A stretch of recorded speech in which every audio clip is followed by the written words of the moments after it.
देखिए बच्चों, आज की क्लास में हम लोग क्या पढ़ेंगे कि ऋतिका बुक जो है उसका पार्ट 2 मेरे संग की औरतें, है ना। मेरे संग की औरतें जो है वो कविता का लेखक कौन है?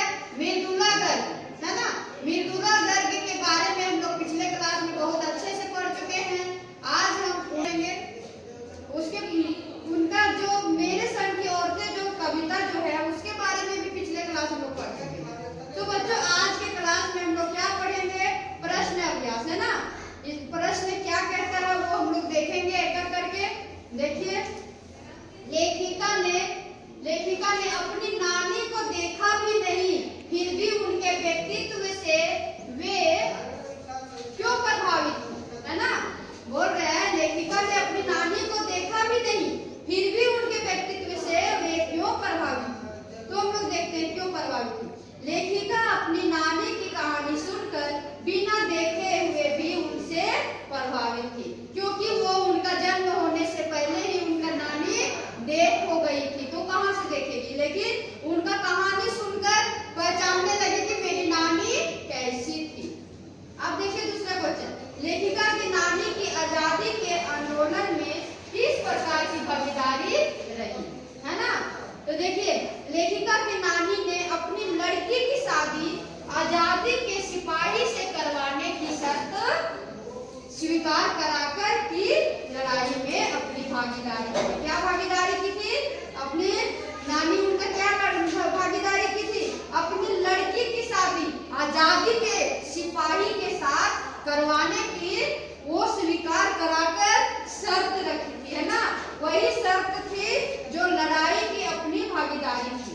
शर्त रखी थी कि हम आजादी के सिपाही जो होंगे उन्हीं से अपना बेटी की शादी कराने का स्वीकार कराकर उसी का लड़ाई में भागीदारी की थी, है ना।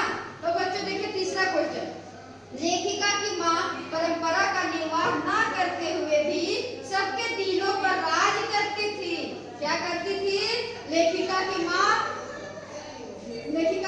परंपरा का निर्वाह ना करके, है ना, भी वो सबके दिलों पर राज करती थी। परंपरा का निर्वाह ना करके सभी के दिलों पे राज करती थी। इस कथन के आलोक में है, देखिए दो क्वेश्चन है।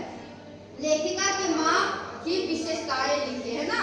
तो लेखिका की माँ की क्या विशेषताएं हैं वो हम लोग देखेंगे। लेखिका की माँ की निम्न विशेषताएं क्या है? निम्न विशेषताएं हैं। पहला विशेषताएं है कि चाहे बात कितनी भी कड़वी हो हमेशा सच बोलती थी। कौन? लेखिका की माँ, है ना। वह ईमानदार औरत थी, है ना। लेखिका की माँ जो है वो ईमानदार औरत थी, बेईमान नहीं। वह कभी भी किसी की चुगली नहीं करती थी, चुगली आने की किसी का शिकायत नहीं करती थी। वह एक अच्छी सलाहकार थी, वह एक अच्छी सलाहकार थी। कौन? लेखिका की माँ। पांचवा देखिए, वह कभी किसी की गोपनीय बात आने की सीक्रेट किसी दूसरे को नहीं बताती थी। मतलब कि इनका कहना है कि वह किसी का गोपनीय बात मतलब छिपा हुआ बात को वो नहीं निकालती थी, सीक्रेट में रखती थी, किसी को नहीं बताती थी, है ना।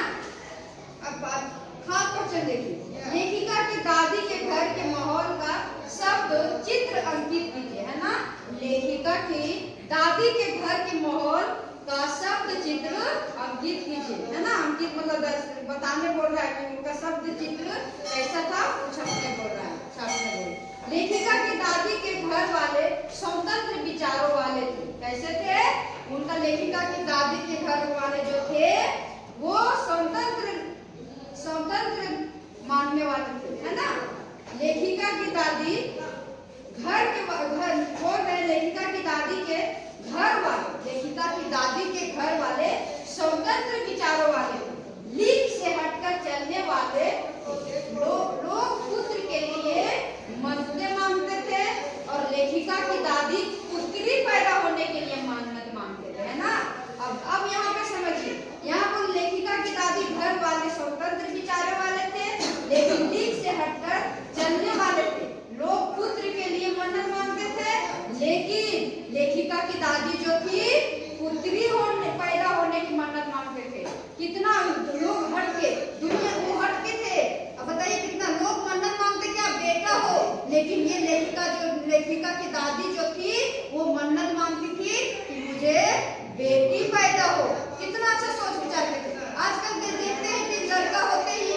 जश्न मनाते हैं, लड़की जैसे पैदा होते वैसे सब मतलब कि पूरा एकदम उसको मतलब ये भेद दृष्टि से देखने लगते हैं।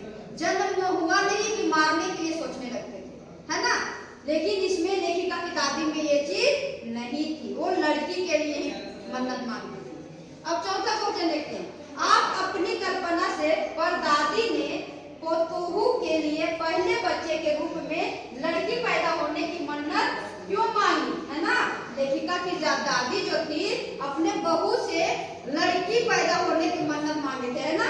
अब देखिए, परदादी पोतों के लिए पहले बच्चे के रूप में लड़की पैदा होने की मन्नत इसलिए मांगती है क्योंकि वे रूढ़िवादी परंपरा की विरोधिनी है। क्योंकि वो रूढ़िवाद जो मतलब होता है ना, रूढ़ी मतलब रूढ़िवादी का जो विरोध करता है इसीलिए वो मन्नत मांगती थी कि वो जो औरत जो थी लेखिका की दादी वो रूढ़िवादी परंपरा की विरोधिनी थी। रूढ़िवाद को विरोध करते थे, है ना, उसको हटाते थे। लीक छोड़कर चलने वाली नवोन्मोजिनी क्या बोल रहे हैं, लीक छोड़कर चलने वाली नवोन्मोजिनी विचारधारा की महिला थी। कैसे लेखिका की दादी कैसे विचारधारा की महिला थी, लीक छोड़कर, किसी का बात लीक नहीं करते थे ना, लीक छोड़कर चलने वाली नवोन्मोजिनी विचारधारा की महिला थी। तो बच्चों ये देखिए कितना अच्छा लेखिका की दादी मेरे संग की औरतें में कितना अच्छा के बताए हैं। तो मुझे नहीं लगता बच्चों कि ये जो 4 क्वेश्चन बताए, ये चारों क्वेश्चन में आप लोगों को किसी तरह समस्या का सामना नहीं करना पड़ेगा। आप लोग बस केवल एक बार गहराई से पढ़ेंगे तो मुझे विश्वास है बच्चों कि आप लोग आराम से ऑब्जेक्टिव आए या सब्जेक्टिव आप लोग आराम से क्वेश्चन आंसर कर सकते हैं। तो बच्चों जो बच गया वो हम अगला क्लास में करवाएंगे। Okay bye.